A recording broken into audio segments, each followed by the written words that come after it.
नमस्कार नमस्कार दोस्तों। मैं प्रमोद कुशवाहा, मेरे चैनल में आपका स्वागत है। आज बात करेंगे मध्य प्रदेश लोक सेवा आयोग द्वारा आयोजित 16 फरवरी 2025 को प्रारंभिक परीक्षा के बारे में। तो इससे जो 16 फरवरी 2025 को प्रारंभिक परीक्षा है, तो उससे संबंधित कुछ यहाँ पे प्रश्न है और उसकी व्याख्या की गई है। तो चलिए शुरू करते हैं।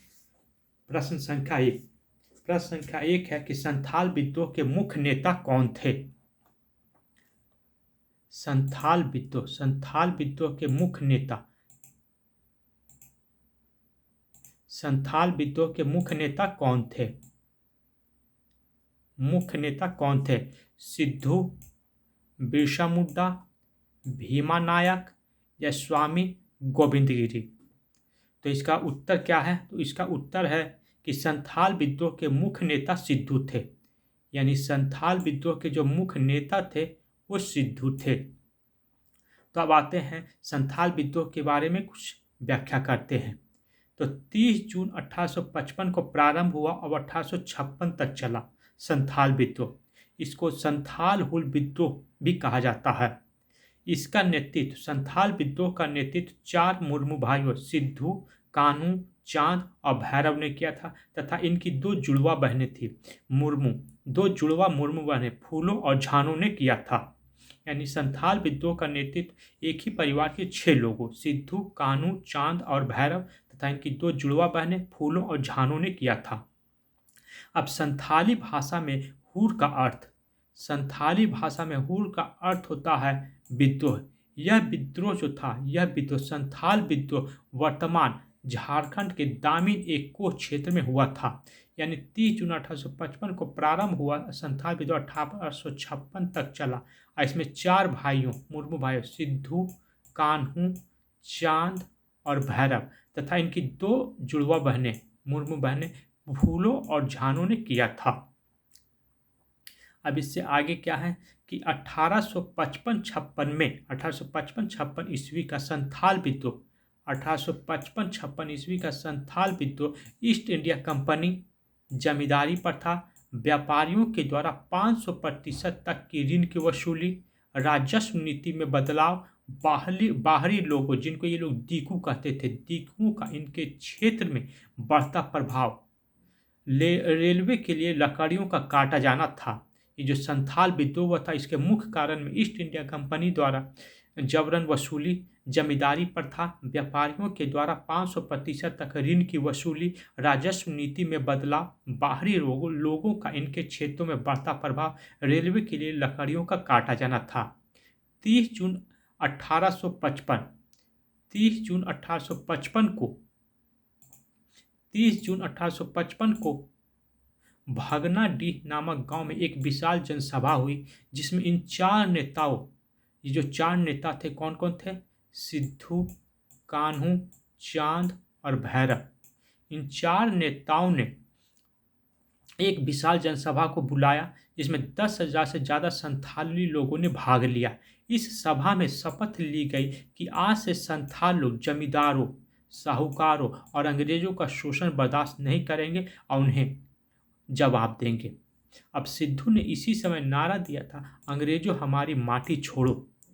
लेकिन अंग्रेजों ने सिद्धू को 9 अगस्त 1855 को पकड़कर 1855 सिद्धू को 9 अगस्त 1855 ईस्वी पकड़कर पंचकठिया नामक स्थान पर बरगद के पेड़ पर फांसी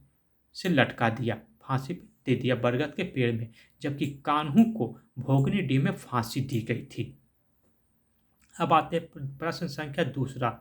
प्रश्न संख्या 2 है कि प्रार्थना समाज की स्थापना कहाँ हुई थी? बंगाल में, गुजरात में, बिहार में, महाराष्ट्र में। प्रार्थना समाज की स्थापना कहाँ हुई थी? तो प्रार्थना समाज की स्थापना वर्ष 1867 ईस्वी में आचार्य केशव चंद्र सेन की प्रेरणा से महादेव गोविंद रानडे द्वारा बम्बई यानी महाराष्ट्र में की गई थी। प्रार्थना समाज के अग्रणी नेता G.R. भंडारकर, आत्माराम पांडुरंग, चंद्रावड़कर आदि थे। यानी प्रार्थना समाज की स्थापना 1867 में आचार्य केशव चंद्र सेन की प्रेरणा से महादेव गोविंद रानडे द्वारा बम्बई महाराष्ट्र में की गई थी। प्रार्थना समाज का मुख्य उद्देश्य था जाति प्रथा का विरोध, स्त्री पुरुष शिक्षा की विवाह की आयु में वृद्धि, स्त्री पुरुष विवाह की आयु में वृद्धि, विधवा विवाह को प्रोत्साहित करना, बाल विवाह को रोकना, स्त्री शिक्षा को प्रोत्साहित करना आदि।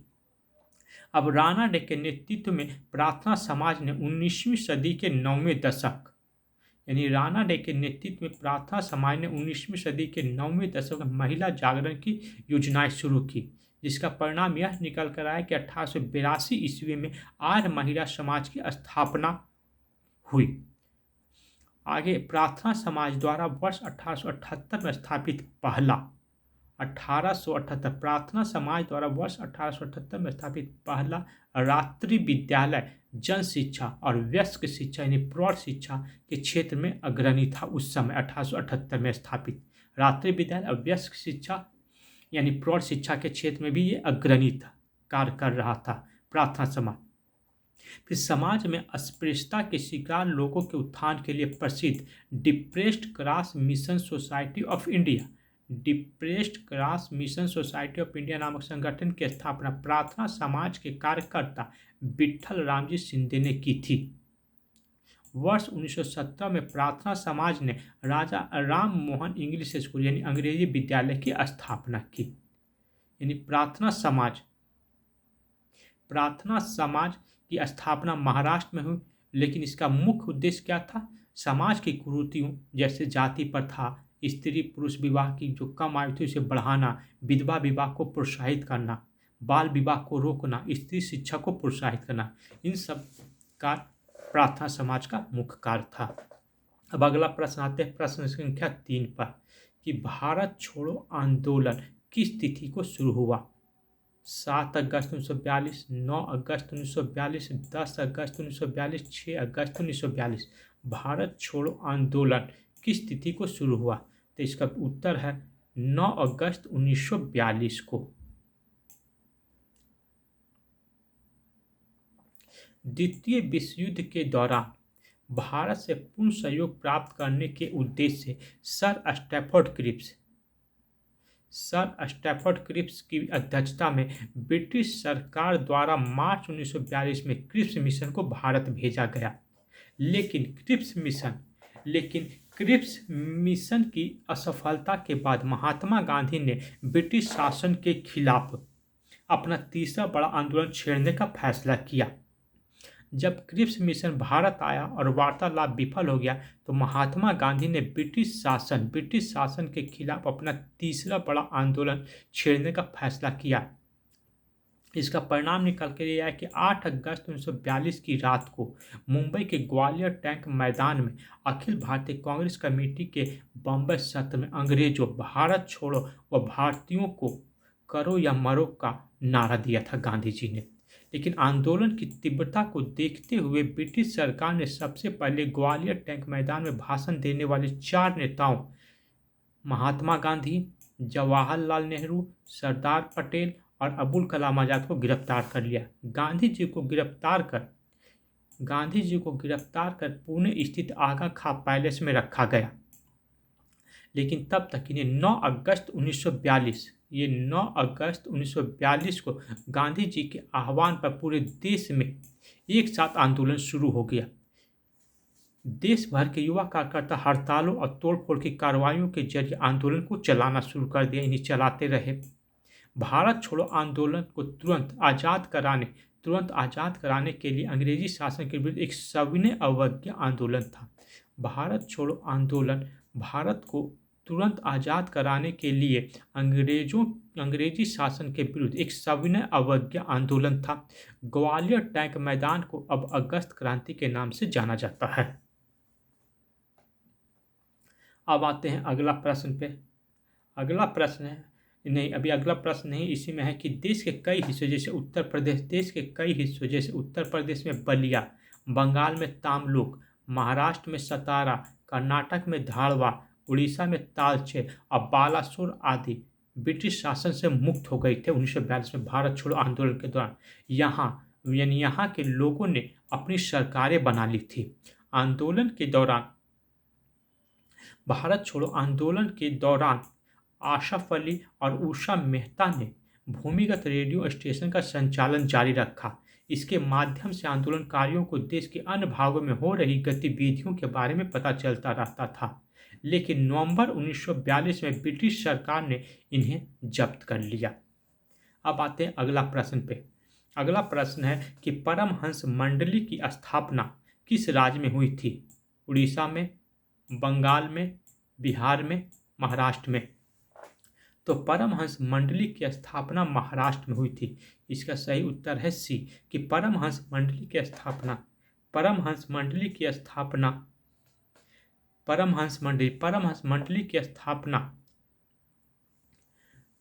महाराष्ट्र में हुई थी। महाराष्ट्र का पहला सामाजिक धार्मिक संगठन परमहंस मंडली महाराष्ट्र का पहला सामाजिक धार्मिक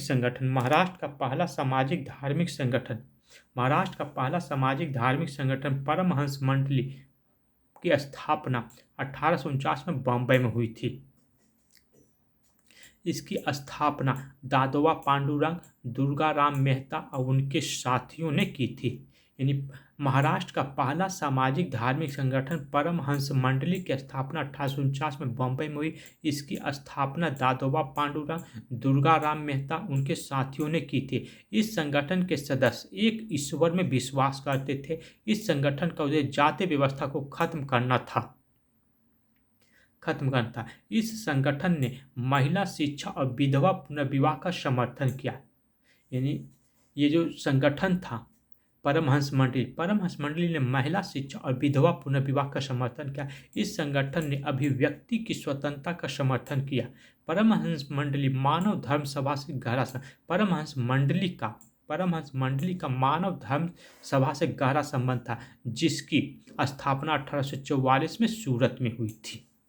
अब आते हैं अगला प्रश्न पे। प्रश्न है कि चंपारण सत्याग्रह के दौरान नील की खेती किस नाम से पहचानी जाती थी या जानी जाती थी? चंपारण सत्याग्रह के दौरान नील की खेती किस नाम से पहचानी जाती थी या जानी जाती थी?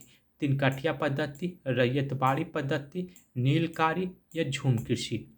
तो चंपारण सत्याग्रह के दौरान नील की खेती तिनकठिया पद्धति, ये जो है तिनकठिया पद्धति के नाम से जानी जाती थी। अब इसकी व्याख्या आते हैं कि चंपारण सत्याग्रह के दौरान नील की खेती को तिनकठिया पद्धति के नाम से पहचानी जाती थी या जानी जाती थी। इसके अंतर्गत क्या होता था कि 1 बीघा यानी 20 कट्ठा भूमि में 3 कट्ठा भूमि पर या कहें तो 15% हिस्से जमीन पर नील की खेती करना अनिवार्य था। यानी 20 कट्ठा में 3 कट्ठा या टोटल मतलब कि 100% है तो उसका 15% हिस्से पर नील की खेती करना अनिवार्य था। लेकिन नील की पैदावार के कारण 1 या 2 फसल के बाद ही जमीन जो होती थी वो बंजर हो जाती थी। इस कारण से कोई भी किसान इस फसल को उपजाना नहीं चाहते थे, जिसके कारण किसान नील की खेती नहीं करना चाहते थे। चंपारण क्षेत्र के किसानों की समस्याओं और उत्पीड़न को, यानी जो तिनकठिया पद्धति की समस्या थी चंपारण क्षेत्र के लोगों तक, चंपारण क्षेत्र के किसानों की समस्या उत्पीड़न को लोगों तक पहुंचाने का कार्य वहां के एक शिक्षक थे पीर मोहम्मद अंसारी कानपुर से प्रकाशित साप्ताहिक समाचार पत्र प्रताप के माध्यम से करते थे। यानी चंपारण क्षेत्र के किसानों की समस्याओं और उत्पीड़न को लोगों तक पहुंचाने का कार्य शिक्षक पीर मोहम्मद अंसारी कानपुर से प्रकाशित साप्ताहिक समाचार पत्र प्रताप के माध्यम से करते थे। प्रताप समाचार पत्र की स्थापना गणेश शंकर विद्यार्थी ने वर्ष 1913 में की थी। अब आगे आते हैं कि अब इसकी जानकारी गांधी जी को देना था तिनकठिया, तो इसके लिए अंबिका चरण मजूमदार के अध्यक्षता में जब लखनऊ में कांग्रेस के 31वें अधिवेशन में भाग लेने के लिए गांधी जी आए, तो इस समय 31वें अधिवेशन अंबिका चरण मजूमदार अध्यक्षता लखनऊ में कांग्रेस के, तो इस समय राजकुमार शुक्ल और उनके साथ कई लोग लखनऊ आए और महात्मा गांधी से मिलकर चंपारण के किसानों का दर्द बयां किया। फिर गांधी जी उन्हें चंपारण आने का आश्वासन दिए।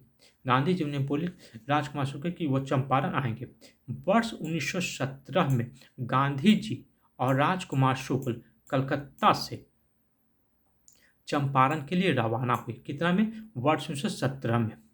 अब आगे क्या होता है कि उससे पहले 10 अप्रैल यानी अब 10 अप्रैल 1917 को गांधी जी ने पहली बार बिहार की धरती पर कदम रखा। यानी इस दिन महात्मा गांधी ट्रेन से पटना पहुंचे थे 10 अप्रैल 1917 को, कलकत्ता से पटना। यहाँ से यानी पटना से वे मुजफ्फरपुर गए। फिर 15 अप्रैल को गांधी जी चंपारण गए। यहाँ गांधी जी के नेतृत्व में भारत में किया गया पहला सत्याग्रह था चंपारण में। गांधी जी ने जगह जगह घूमकर किसानों से बात की और उन पर हो रहे अत्याचारों को कलमबद्ध किया। यानी एक एक बात को, उनकी बातों को लिखा, उनकी समस्याओं को लिखे गांधी जी। 4 जून 1917 को lieutenant governor sir Edward Gait को दिया इन बातों को। इन बयानों के आधार पर 10 जून 1917 को चंपारण किसी जांच समिति का गठन किया गया, जिसके गांधी जी भी सदस्य थे। चंपारण कृषि जांच समिति। काफ़ी विचार विमर्श के बाद समिति ने अक्टूबर 1917 में अपनी रिपोर्ट पेश की। अब रिपोर्ट पेश होने के आधार पर रिपोर्ट के आधार पर गवर्नर जनरल ने 4 मार्च 1918 को चंपारण एग्रेरियन बिल यानी चंपारण कृषि अधिनियम पर हस्ताक्षर किए।